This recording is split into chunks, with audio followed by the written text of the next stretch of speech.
Pro Savings Days are back at Lowe's with limited time savings on the supplies pros need. Get up to 40% off select major appliances. Plus, save an additional $100 on every $1,000 you spend on select major appliances. And don't miss your chance to activate and earn 3 times the points on select DeWalt and Klein tools. Lowe's, we help, you save. Valid through 3/28. Selection varies by location. While supplies last. See associate or Lowe's.com for more details on qualifying items. The House Oversight and Government Reform Committee is just one congressional group considering ways to cut federal spending, including employee benefits, to save tens of billions of dollars over the next few years. Certified financial planner Thiago Gleger joins me with what he's concerned about, and you are looking specifically at House Oversight and Government Reform. Lots of changes to what feds are used to in their paychecks. What are some of the highlights here? That's right, Tom. There's a lot of things being proposed here that I think federal employees are really going to want to pay some close attention to. The first thing that we're looking at is raise to the FERS contribution rate. So depending on when you were hired, you might pay either 0.8% of your salary, 3.1% of your salary, or 4.4% if you were hired in 2014 or later. So the majority of the workforce is still under that lower contribution rate of their salary to the FERS pension, which is the annuity that you get upon retirement. And so if we're talking about an increase from 0.8% to 4.4%, that's a pretty substantial jump, because that's essentially, I don't want to call it a tax, but it's going to feel like a tax to people, where suddenly you have that much less income that's coming to you because it's being pulled straight from your paychecks. Right. That contribution jumped during the Obama administration for people hired at that point. They grandfathered in earlier employees, and people see it as a pay cut, even though the annuity was not cut. It's just that you pay more towards your annuity. And I guess depending on the employee point of view, it feels like a cut because you have less to take home. That's right. And the big concern with pensions in general is the idea that humans are living longer. And so the longer we live, the longer the draw is on those forms of pension and guaranteed income. This is the issue with Social Security, although it is a totally different system. So that's the thought behind why this contribution is being increased. Yes, and most organizations outside of government have gone to defined contribution plans totally. And defined benefit is almost a thing of the past unless you have a union pension. That's exactly right. We have some folks who are private sector employees, and very few of them, as to your point, only the ones that have unions are really looking at any form of defined benefit pension plans. Right. And by the way, I applied for Social Security last night, and I'm going to see if it takes them 30 days like they promise. And it's not too horrible a process, but you don't. No, they've gotten it pretty down, and new updated systems work well now. You just hope ID.me is never hacked, or that's the end of the game at that point. Right.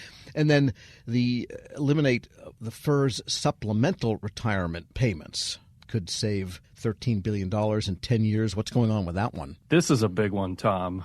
So what the FERS supplemental annuity is essentially if you are leaving federal service as a retiree prior to the age of 62. If you remember, 62 is the first eligible age for Social Security. So this benefit is something that federal employees exclusively used to receive and still do receive. And the idea is that from 57 all the way to 62, you have this bridge of, hey, you're retired, you don't have an income anymore, but you're not quite old enough to access Social Security. So this benefit was there to equate roughly 75% of your Social Security benefit. And for potentially 5 years that you were getting this additional income. Obviously, the amount is going to vary depending on what your Social Security benefit was. But to give people a rough idea, probably somewhere between $10,000 and $20,000 per year if you are kind of a DMV earner for average salaries around here. And over 5 years, that's close to $100,000 in less income that a federal retiree could expect.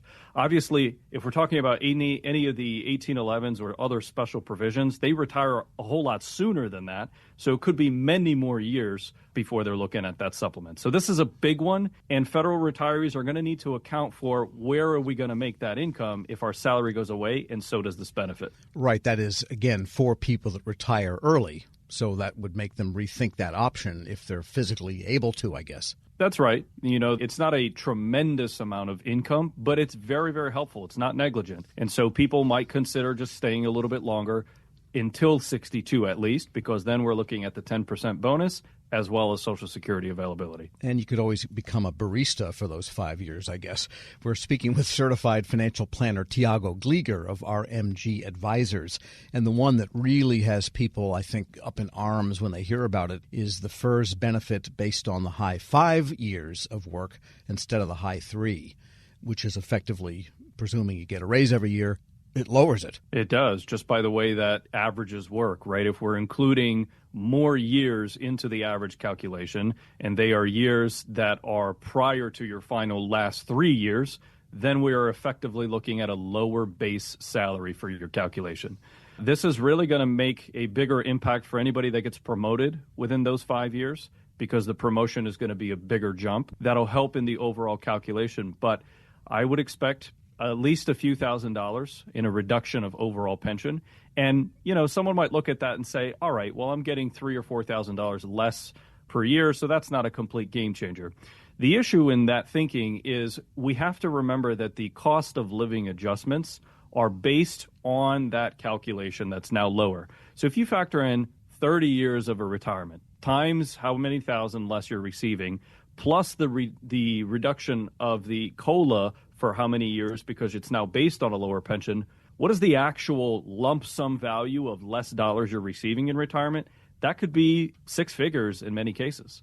Sure, yes. And also in inflationary times, which do come and go, right now they're sort of going, but it could return at any time, it accelerates that feeling of loss of buying power, or it accelerates the loss of buying power itself, not just the feeling. Right. And people then have to draw more heavily from their TSPs, or to your point, get a side income of sorts to really help support their lifestyle as they move forward. And the estimate for that change would be $4 billion over 10 years. I mean, we're not talking things that affect the government that much, but they sure do affect the people affected.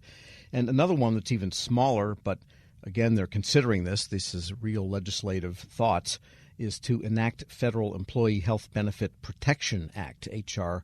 7868. And that would do what? This one is mostly just trying to make sure that we don't have people in the system taking FEHB that are not really supposed to be taking it. This one, I think, is going to be less impactful to folks because the reality is most federal employees are really including their spouses, maybe their children up to about 26.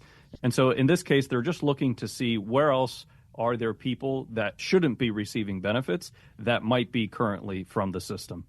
And should all this come to pass, and it's not a done deal yet necessarily, I mean, these proposals have come up periodically over the years, what is a good strategy for your life then if you think that maybe retirement benefits will just be simply lower? I would guess you'd say make sure you keep that TSP contribution as high as you can possibly stand. That's right, Tom. One of the best things people can do is to take control over their own financial independence. Yes, federal employees have incredible benefits. They will continue to have incredible benefits, even if they are reduced. But the number one thing you can do is pay yourself first. Make sure you're looking at those TSP contributions every year if you are not yet maximizing. Every raise that you get, split that raise in half. Pay yourself half of the raise and pay your TSP the other half of the raise. If you still have a lot of time before retirement, consider being a little bit more aggressive in the portfolio.